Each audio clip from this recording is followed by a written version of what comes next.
he worked on a film. One of the clauses in his contract was that a lot of the like X percentage of the crew, like doing menial jobs, like like running messages back and forth. Okay. No, not technical stuff. Just like running. Here, take this over to the or go to Robin's trailer and get his sunglasses or whatever. Was like whatever percentage of the crew would be actually hired from homeless people. Oh wow! So that these guys, it was something like that, homeless or something. Yeah, I mean the man was a great altruist. It's a funny thing about comedic actors, is they're generally the ones that are hiding their pain. That's why they become funny, is because that's how they hide their pain. Yeah, I've been told, a couple of my friends told me that, and it's just crazy how some of these actors have so much money, but yet... Yeah, money doesn't make you happy. Yeah. Yeah, it's what you do with your existence. Of course, we're Christians, we love God, and that's what makes us happy. And it's people can say, like, oh, I feel sad, but yet, when you see some of these people that actually come to Christ, too, it's amazing, like, oh my gosh, I feel a lot more blessed now, a lot more happy. Well, it changes your perspective on things. Yeah. One of the things I heard was that God never promised you an easy life. What he promised that he'd help you get through it. Yeah. Yeah. And a lot of people try to bash on Christians. Blah, blah, blah, you're this, you're that. It's like, no, it's just, that's our life. That's how we live. It just changes perspective. Yeah. On where, I mean, like, it's way too much to discuss, but yeah. But I mean, if it's not resigning yourself to your fate, it's not using God as a genie, like, God, I need to win the lottery or something like that. It's taking what you're given and partnering with God to use it in a way that honors him. Yeah. And that means either managing it properly for yourself, or if you're blessed enough to be able to make money. Something that somebody once said to me is that sometimes people are blessed so that they can be a blessing to others. That's the responsibility we have. Like, if you end up making more money, maybe part of the reason you're making that money is because you're supposed to spread it out, pay it forward. Everybody has a purpose for a reason. Exactly. Like I seen with me in filming, there's a couple times where I went on a couple sets and helped one of my teachers, Adam Waitman. Again, thank you for everything. But with him, he knew I was a big believer of Christ, and there's a couple of people I talked about Christ, and a couple of like, wow, you're really into it, and yet you have a heart of compassion, help anybody. I'm like, yeah, it's what we do. yeah. Well, that's kind of my thing, being in this subculture of cosplayers and geeks and nerds and everything like that, is because I think a lot, like, God is not present.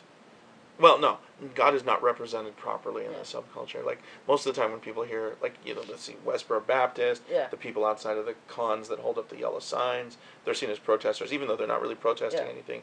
They will leave you alone. They're not going to bug you. But since the perception of people that do this are like they're all like whack jobs and stuff like that, Christians are not seen in a good light, and as a result, the representation of God is not seen in a good light in this community. Generally, Christians are either crazy nut jobs, or else they're like completely passive weirdos. And one of the things that I felt was my duty when I started becoming prominent in whatever amount, was that whatever I would do, I would make sure that I was present in people's lives. I've made tons of friends because of this. And I'd like to think that each and every one of them that knows me, whether or not they like me or not, know that I'm about being a Christian, being helpful, being supportive to my friends. And when you need me, I will, as much as I can in my power, be there to help you out. Well, I don't know if you noticed with Mr. Miley, but I don't know if Ralph Miley. I don't know if you know him. No, I don't think so. Oh, he's the one that put up the Off on the Makeup. Oh, okay. Yeah, sure. As you know, we had the Christian booth at the Comic-Con and WonderCon. Yeah. And I actually worked one of those. It was actually pretty fun. Just getting to know people asking questions like, wow, you actually support it. They're like so, I guess their eyes are just so amazed that no one, because of course there's cosplayers that wear great things, but I mean, because people's views cosplaying as, because girls are, of course, some girls, not all, some girls of course make provocative things. Right. But I mean, there's of course that families see it like that, but yet they don't know the whole point. But with us now, as Christians, they're thinking something else, and now it's like when we represent Christ, like, whoa, what? It's like a whole question to them now. Yeah. Well, I mean, and that's one of the things. It's like, look, I don't push my beliefs on you. Yeah. But when you have questions, come to me and I'll ask, and I'll try and answer them. I'm not going to start a fight. I'm not going to belittle your beliefs. I'm not going to tell you what I think you're doing wrong. I'm just going to tell you things from my viewpoint. And that's what Christians shouldn't be, because there's tons of times, a person talked down to me, a Christian. I'm like, a Christian's not supposed to be like that. They're supposed to be humble, calm about it. If you have a question, gentle and kind.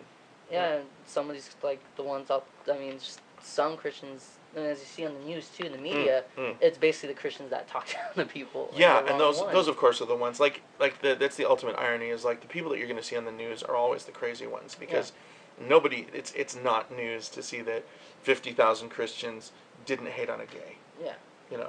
Like nobody cares about that.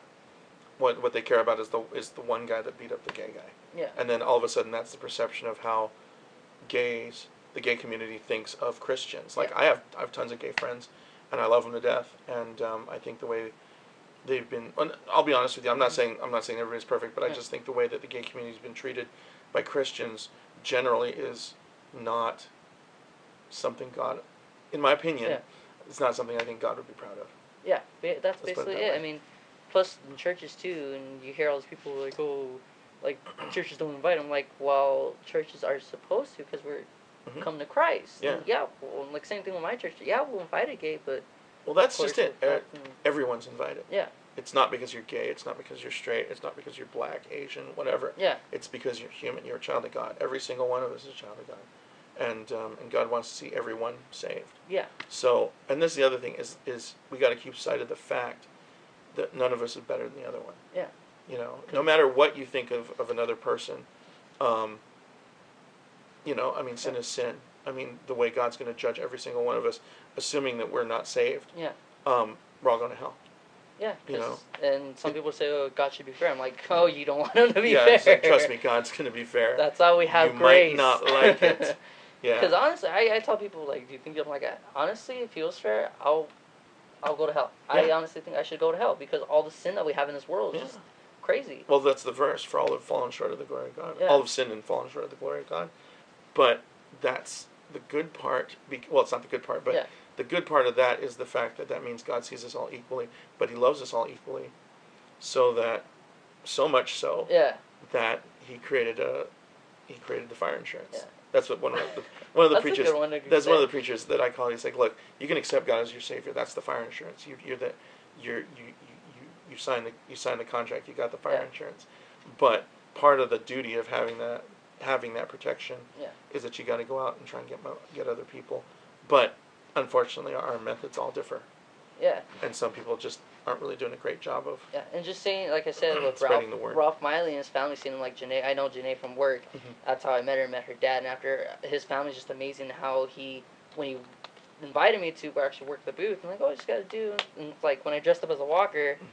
I'm like, oh no, I wonder what people are going to think, but people are like, wow, you're a Christian? It's like, and then I see you, the same thing, you're like, whoa, you're a Christian? That's amazing. Yeah. And do you know quite a few Christians that are cosplayers? Yeah, I do know a few. I tell you, I just don't know if they want to be outed. I just don't know how, it's not up to me to determine for them how they want to kind of approach showing other people their faith. We have to be. But yeah, I do know a fair few that are Christian.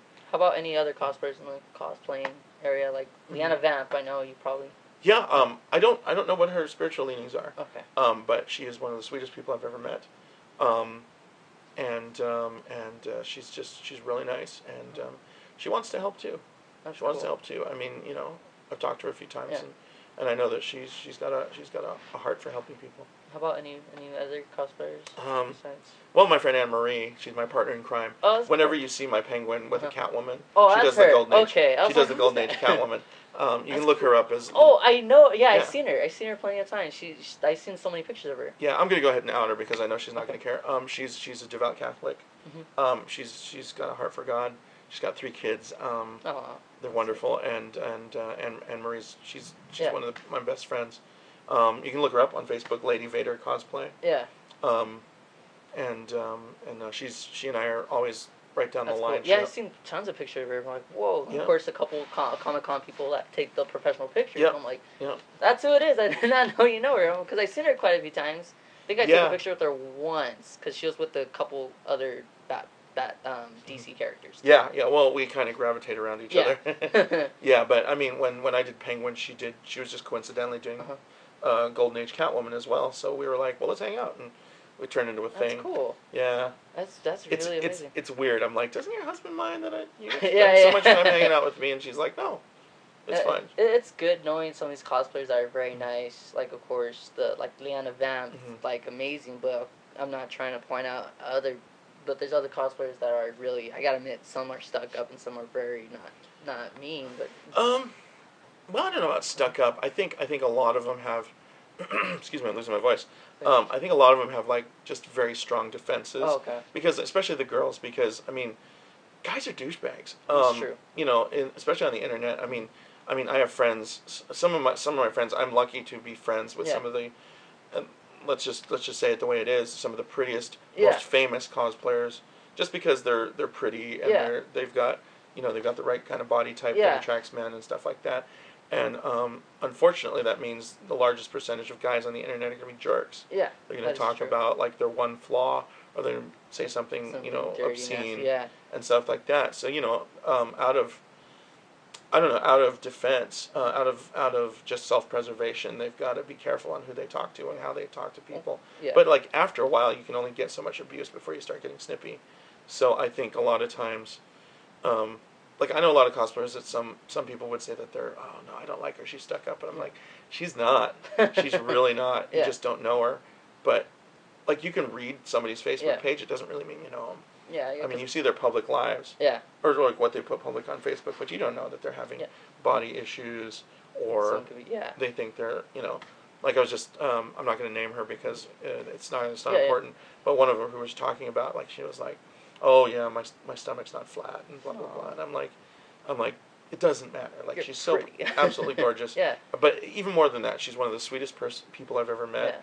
Yeah. She was really helpful to me when I started, and I know her, and I've been lucky enough to know her in real life. Yeah. And it's not what you see when you look at somebody's Facebook page. It's like just you and me now. Maybe we can find a place to take refuge. An old friend. Oh, God,